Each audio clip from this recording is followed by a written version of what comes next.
Amici di Res Bellica, oggi vi presentiamo la nostra ricostruzione di un cardiofylax romano in bronzo del periodo medio repubblicano. Questa, come ci confermano descrizioni come quella dello storico greco Polibio, è la corazza più utilizzata dai soldati romani che, per esempio, hanno combattuto le 3 guerre puniche.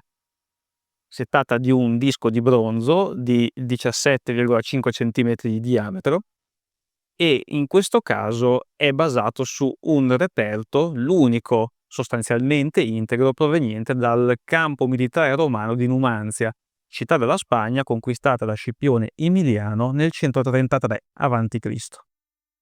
Questo tipo di corazza ci è nota con diversi nomi nelle fonti antiche, in greco appunto cardiophylax, mentre nelle fonti latine ci è nota come pectoralis e spongia pectoris.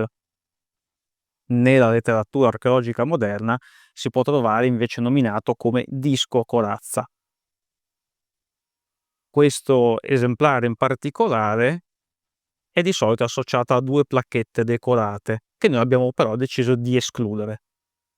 Infatti, una delle 2 placchette, come riporta la letteratura archeologica, è stata semplicemente apposta insieme al cardiophylax a posteriori, infatti non presenta un sistema di fissaggio, non presenta segni di ribattini o altro, mentre invece la seconda placca era applicata effettivamente al disco, ma abbiamo deciso di escluderla perché è associata anche a una frattura che si vede molto bene nel reperto originale e probabilmente questa placca, insieme ad altre linguette che sono state applicate con dei ribattini al disco, era relativa al sistema di riparazione o al tentativo di riparazione del disco corazza stesso.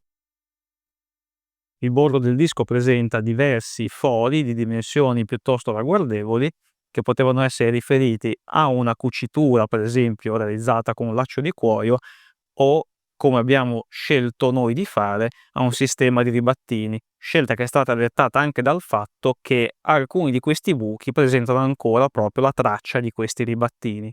Ribattini che servono a tenere al suo posto una fodera in pelle che serve a dare maggior robustezza, nonché anche a preservare evidentemente il metallo e a rendere meglio vestibile il disco corazza. In più la fodera in pelle è tenuta insieme anche da questa borchia centrale che non è realizzata a sbalzo, ma è per l'appunto un chiodo che è poi ribattuto sul retro.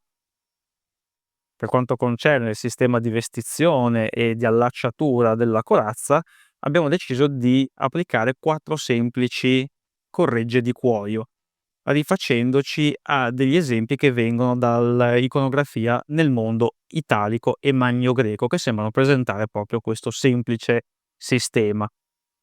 Le cinghie che noi abbiamo applicato sono regolabili tramite un semplice sistema di lacci, poiché ad ora non abbiamo prove di un sistema realizzato con fibbie e ganci o sistemi similari. Se siete interessati anche voi alla vostra replica di disco corazza romano, trovate il link nella descrizione del video. È un pezzo che potete trovare già disponibile o che possiamo realizzare su richiesta per voi. All'inizio del video vi ho spiegato che il cardiophylax che vi ho mostrato fino ad adesso è la riproduzione dell'unico cardiophylax rinvenuto intero dal campo di Numanzia e l'unico che è stato identificato per certo come cardiophylax romano. Tuttavia nel campo militare di Numanzia sono stati anche rinvenuti dei cardiophylax frammentari lisci e proprio mentre stavamo registrando questo video ne abbiamo riprodotto uno su richiesta di un cliente. Vi mostriamo le immagini, si tratta di un cardiophylax più grande di quello che vi abbiamo mostrato, circa 23 cm di diametro, ovvero la spanna che descrive lo storico greco Polibio nel darci il diametro del disco corazza, e pur essendo liscio, dalle fotografie a nostra disposizione ci sembrava evidente la presenza di una bombatura che abbiamo per l'appunto riprodotto sul pezzo.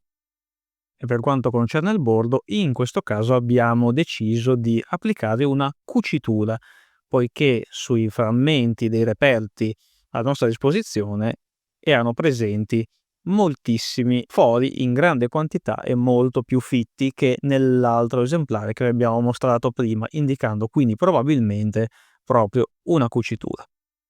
Anche questo Cardiophylax, se vorrete, può essere realizzato su richiesta. Ci potete contattare per saperne di più alla mail che trovate in descrizione. Parleremo di nuovo presto di equipaggiamento militare romano, per cui continuate a seguirci.